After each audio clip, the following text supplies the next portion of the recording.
Hari ini Komisi Pemilihan Umum menetapkan Prabowo Subianto dan Gibran Rakebuming Raka sebagai pasangan presiden dan wakil presiden terpilih. Ini merupakan tindak lanjut dari putusan Mahkamah Konstitusi yang menolak seluruh gugatan Pilpres 2024.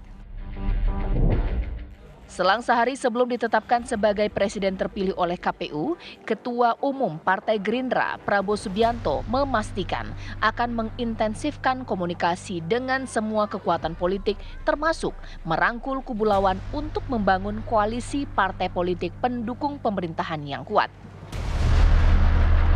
Sejumlah ahli politik meyakini koalisi atau konsolidasi partai politik baru akan terbentuk usai pasca putusan Mahkamah Konstitusi.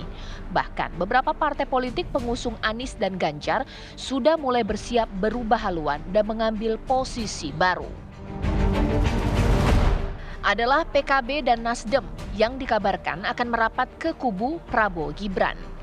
Dan hari ini, usai ditetapkan sebagai calon presiden terpilih hasil Pilpres 2024 oleh KPU, calon presiden terpilih Prabowo Subianto mendatangi kantor DPP PKB. Kehadiran Prabowo ke kantor DPP PKB langsung disambut Ketua Umum PKB Muhaimin Iskandar dan pejabat teras PKB. Sinyal dua partai pengusung Anies semakin kuat merapat ke koalisi Prabowo Gibran terlihat dari pertemuan Ketua Umum PKB Muhaimin Iskandar dengan Ketua Umum Partai Nasdem Surya Paloh tanpa PKS Selasa kemarin di Nasdem Tower.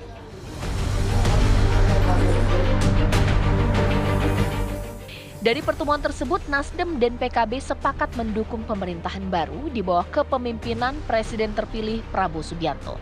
Lantas, apakah benar sinyal PKB dan Nasdem akan merapat ke Presiden terpilih Prabowo Subianto?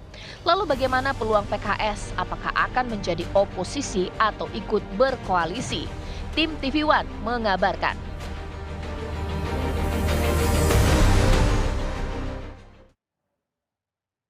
Pilpres telah usai, Prabowo Gibran sudah ditetapkan sebagai presiden dan wakil presiden terpilih. Pertanyaannya, what next pemirsa? Apa yang akan terjadi ke depan? Bagaimana pemerintah akan dibentuk? Siapa yang akan berkoalisi? Siapa akan tetap di luar atau menjadi oposisi? Tapi mengingat bahwa politik ke depan ini bagian dari gejala politik yang ada saat ini pemirsa. Safari politik sudah gencar dilakukan oleh Prabowo Subianto. Apakah ini membuat partai-partai yang dulunya berseberangan kalah imannya pemirsa, kemudian merapat ke Prabowo Gibran? Kita tidak tahu. Jawabannya ada di narasumber saya di malam hari ini. Dan sudah ada di sini Mas Pipin Sopyan mewakili partai dari PKS pastinya. Assalamualaikum warahmatullahi wabarakatuh. Mas Adi Prayitno sudah bersama dengan saya. Assalamualaikum Mas Adi Pray. Waalaikumsalam warahmatullahi wabarakatuh. Selamat malam Caca, Kang Pipin. Selamat malam. Saya ingin mencoba narasumber saya yang tampaknya sudah tersambung lewat sambungan Zoom di sini, yakni Bang Saiful Huda dari PKB dan juga Bang Bestari Barus dari Nasdem. Selamat malam. Assalamualaikum Bapak-bapak. Assalamualaikum. Baik, sebelum saya ke narasumber saya lewat sambungan Zoom, yang hari ini menyambangi kantor Nasdem adalah PKS. Dan Mas Pipin ada dalam pertemuan tersebut. Bolehlah di-spill. Ngomongin apa sih di dalam? Ya, pertama kami dalam rangka halal bihalal sebetulnya, silaturahim. Kemudian proses sudah selesai. Dari mulai awal saya ingat betul dulu sejak pertemuan di Nasdem Tower, kemudian di PKS, saya diundang dan dua petinggi-petinggi membicarakan bagaimana Pilpres, membicarakan siapa yang akan jadi Capres dan Cawapres. Dan tadi kita merefleksikan bahwa perjalanannya luar biasa ya, lebih dari 1 tahun. Ya, Pak Surya Paloh, kemudian Pak Syaihu menyampaikan bahwa kita saling menghormati, terima kasih kerjasama yang sudah terjalin dan saling bermaaf-maafan kalau ada kekurangan, ada kesalahan selama kerjasama. Dan kita melihat MK adalah final dan mengikat. Jadi keputusan MK kemarin membuat kita, oke, sudah selesai berarti. Selanjutnya apa yang akan kita lakukan masing-masing ke depan. Dan kemudian berbicara tentang bagaimana kita mengevaluasi pemilu dan bagaimana nanti pilkada dalam waktu dekat untuk bisa kita saling berjalan. Tapi yang paling penting adalah memang pernyataan dari kedua belah pihak, baik Pak Surya Paloh maupun Pak Syaihu yang mengatakan bahwa dimanapun berada, baik di dalam maupun di luar pemerintahan, Nasdem dan PKS harus senantiasa bekerja sama, bersaudara dan berkomunikasi satu dengan yang lainnya. Itu komitmen tadi yang paling penting yang disepakati baik Nasdem maupun PKS. Kalimat itu saya singkirkan dulu sejenak. Tadi ada 3 poin disampaikan oleh Mas Pipin. Yang pertama adalah bernostalgia perjuangan. Yang kedua mengingatkan akan momen pilkada ke depan. Dan bahkan mengingat mengenai momentum pemilu. Sebentar, apakah pertemuan dengan Partai Nasdem hari ini seakan-akan udahlah nggak usahlah berkoalisi. Oposisi saja sesuai dengan falsafah perjuangan. Mungkinkah seperti itu? Yang luar biasanya dalam pertemuan tadi memang nuansa saling menghormati masing-masing pilihan ini sangat luar biasa. Tetapi tadi yang luar biasanya adalah masing-masing berkomitmen dan siap untuk berada di luar maupun di dalam pemerintahan. Bagi PKS 10 tahun kemarin di luar pemerintahan itu memang karena kewajaran demokrasi yang kita pilih, pendidikan politik, siapa yang menang, kemudian silakan sebagai the ruling party, silakan yang kalah maka kemudian silakan berada di luar pemerintahan. Dan yang ketiga adalah ini pembelajaran politik yang selalu ingin kita tampilkan kepada masyarakat. Nah, poinnya adalah dari pertemuan tadi memang kita tidak membahas bagaimana strategi masuk bagi PKS atau misalnya berada di luar seperti apa. Yang penting tadi agenda perubahan itu selalu dibawa, baik mau di luar maupun di dalam pemerintahan ke depan. Dan saling menghormati itu juga pernah kami lakukan. Dulu ketika kami berkoalisi, dulu kan kita kan sebagai segajah, ya sekutu atau segajah antara PKS dan Gerindra. Ketika dulu di luar pemerintahan dan kemudian Gerindra mau masuk, kami juga sampaikan bahwa kami menghormati pilihan-pilihan itu. Nah, sekali lagi bagi kami saat ini perbedaan kita saling menghormati, ya, terus tapi silaturahim komunikasi tetap kita harus jalin antar berbagai macam partai. Sekarang saya ke Mas Huda terlebih dahulu.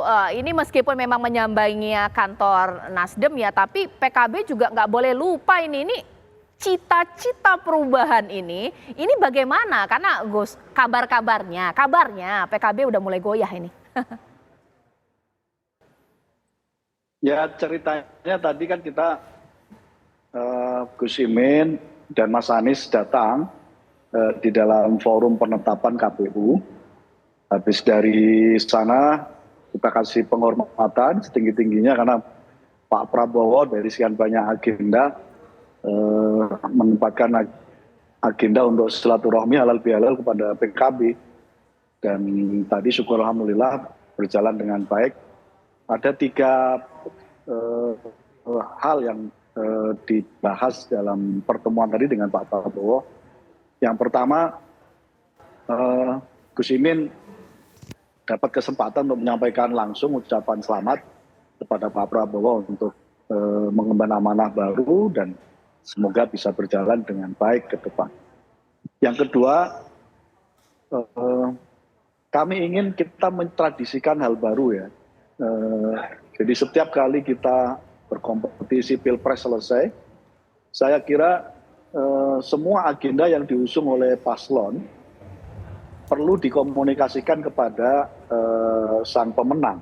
Nah, dalam hal ini tadi momentum yang baik di mana PKB menyerahkan 8 agenda perubahan kepada Pak Prabowo dan alhamdulillah tadi direspon cukup baik oleh Pak Prabowo dari agenda perubahan yang diusung oleh PKB.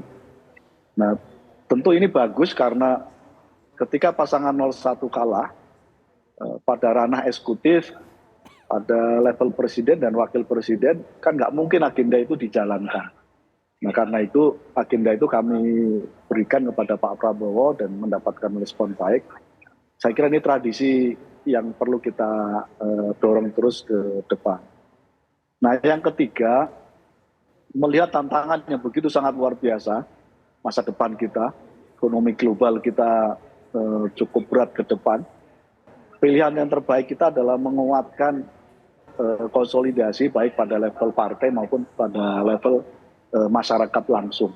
Nah pada konteks itu kami tadi bersepakat untuk bangun kerjasama dengan Partai Gerindra yang semangatnya kita ingin tantangan masa depan yang begitu berat harus dipikul oleh semua pihak. Para elit harus menempatkan diri untuk saling mensupport pada saat yang sama.